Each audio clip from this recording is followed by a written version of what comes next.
Right now, it's currently 2:30 in the morning. We're in a car wash bay. I don't have a workshop, nor do I have a home garage. That was taken away from me unfairly, but there's not much that we can say. Now, I purchased a car probably about a month and a half, 2 months ago, and it needs some brand new suspension, brand new brake components, and so on and so forth. But now we're doing a temporary fix because it's got some major brake scrub. And I've taken a look at the pads. The pads look like they're a Repco brand. We'll go over to the other side, and I think you'll probably be able to see the logo a little bit better. Now, nothing against Repco. Repco is actually not too bad, but their brakes, like their name brand brakes and shit, like their own stuff isn't the best. Now, I've gone out. I don't know how I've got these. They're a super cheap auto brand, I don't know. I found them stashed away in my garage and they'll do the job for now. They're not any better than Repco. No offense to super cheap or Repco, but they'll do the job for now just until I can buy some decent brakes, because I need to get to work, like I said, in less than 6 hours. I've been putting it off all weekend because it's been raining, and I don't have a home garage, nor do I have a normal garage. I plan to one day. But for now, this is where we're going to be working. Local servo. Let's do it. Now, always make sure when you're working on a manual car, you have it in gear with the handbrake up. That way it doesn't roll away on you while you're jacking it. And before you actually jack it up, make sure you crack your wheel nuts, because then it's going to be a head fuck lowering the car back down and undoing them when you realise you fucked up. And when you're undoing these, if you don't have a normal fucking, if you don't have one of these, I don't like using them. They come in any set that you buy. They come in any car you buy sometimes. One of these, I don't like using these. They're a piece of shit. Just get your fucking ratchet. This is probably not the best tool for the job either, but it gets the job done. If you can't crack them, and you don't have a breaker bar, always get something to kind of extend it and act like a breaker bar, and you should be easy to go. Now, with Commodores or any car in general, always make sure you know where you're jacking it up from.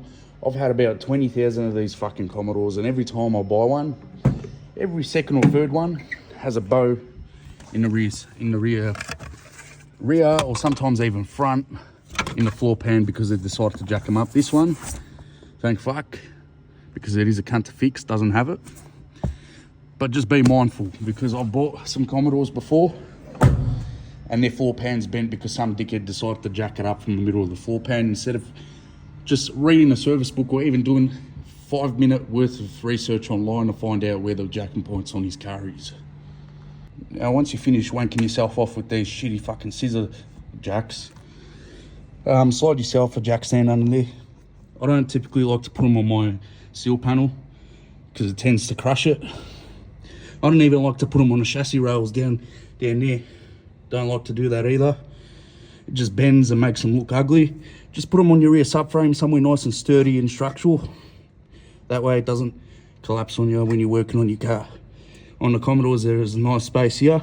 You can even jack your car up from there if you've got a nice workshop jack, and it does the job. All right, now typically these brakes, like brake pads in general, they are roadworthy up until about 5 mil of meat on there.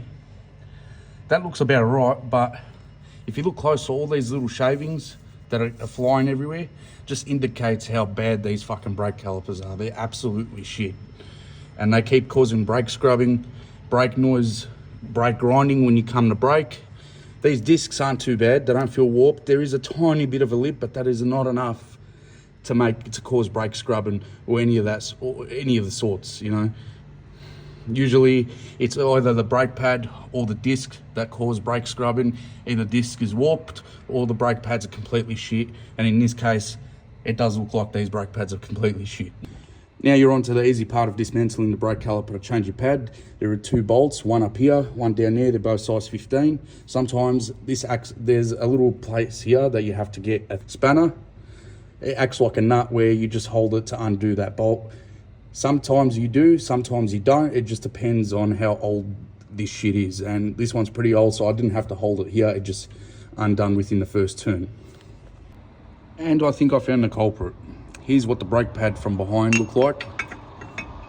Absolutely toast. That's ridiculous. Now, obviously, look, I don't want to blame the previous owner. Maybe it wasn't like this when he sold it to me, but I remember when I first bought the car about a month ago, it did have a bit of grinding when you'd come to a complete stop. Up until a couple of days ago, it started really brake scrubbing like it would not stop. And I think I found the culprit. So, yeah. Now, what I just realised, because the front brake pad that sits on the front was actually not half bad, it still has a bit of meat on there. It's within roadworthy spec, about 5mm. You know, the front of the disc looks good. Let's just have a look at the rear. Oh, I'm not looking forward to this because I know what's going to be. Oh, that's fucked. Oh, no. That is toast. That's completely gone. Oh, there's so many little ridges and shit. Fuck me. Now, I don't have a brand new disc. I wish I did right now because that's what I'd be putting on. What I can do for now, just to get the car going, because to be honest, it is a little embarrassing pulling up to a set of lights and, you know, screeching and scrubbing, and that doesn't even matter. Like, it's not even just about being embarrassed, you know. Safety's first, but I really need to drive the car. I do recommend, don't do as I say, don't do as I do. Change the disc if it's this bad. But I'm gonna put some brakes on there. So they were just spare pads. I'm gonna put some pads on there just for now, until I can afford to get some new discs, because discs, for high quality discs, they are pretty expensive. You're looking at probably about $400 or $500 for decent brake discs and pads. So maybe next paycheck, that'll be our next video, doing a full brake setup front to back.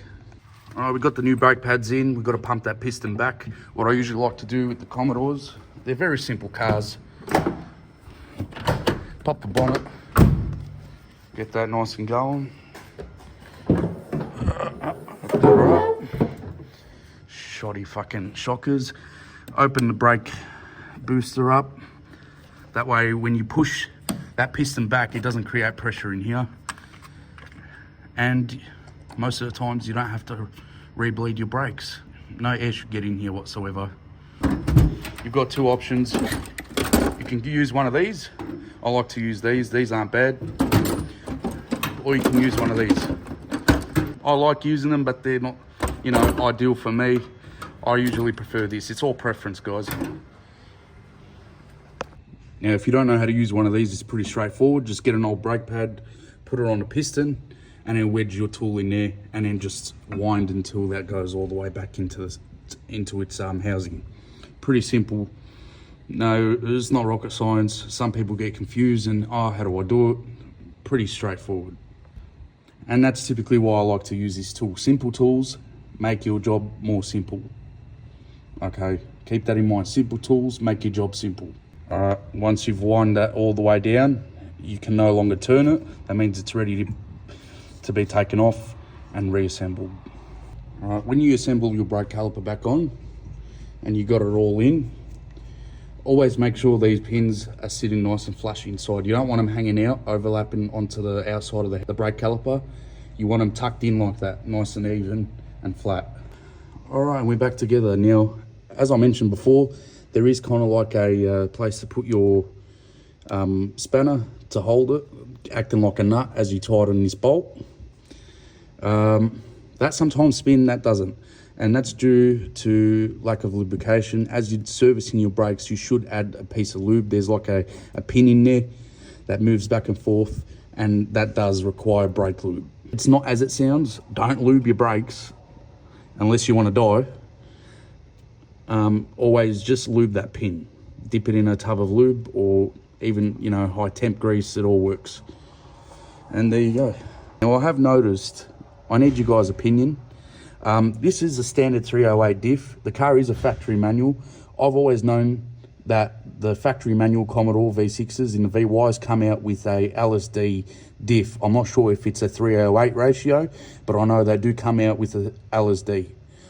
I'm not sure if they all do, but this is just a standard 308. I don't know if it's, you know, I don't know if that's suitable for a manual Commodore. I think they come out with different ratios, or they just come out LSDs.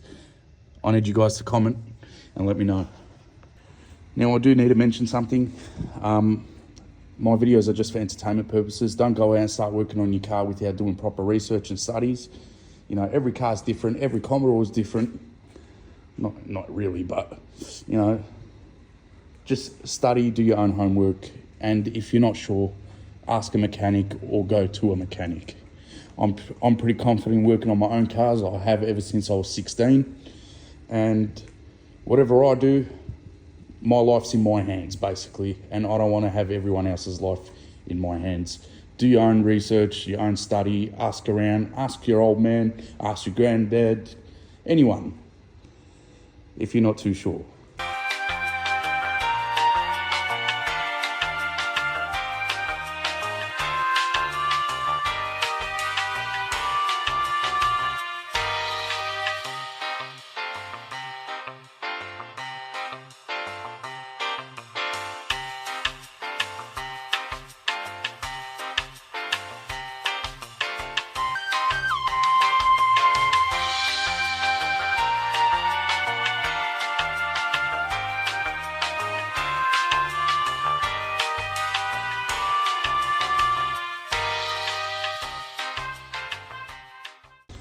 And we're done and we're back on the ground. That job right there was probably about 10 minutes.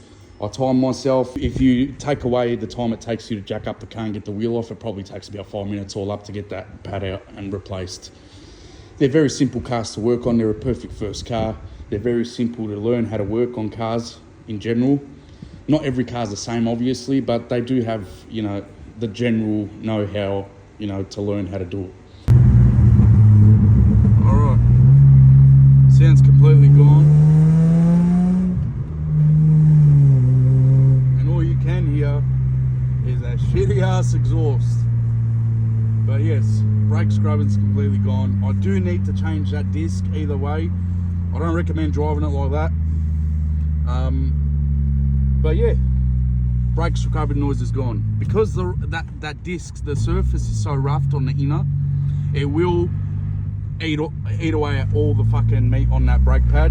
So yeah, you do have to change it because it's acting like sandpaper right now. It's like a grinder. It's grinding that brake pad right back down because it's so rough.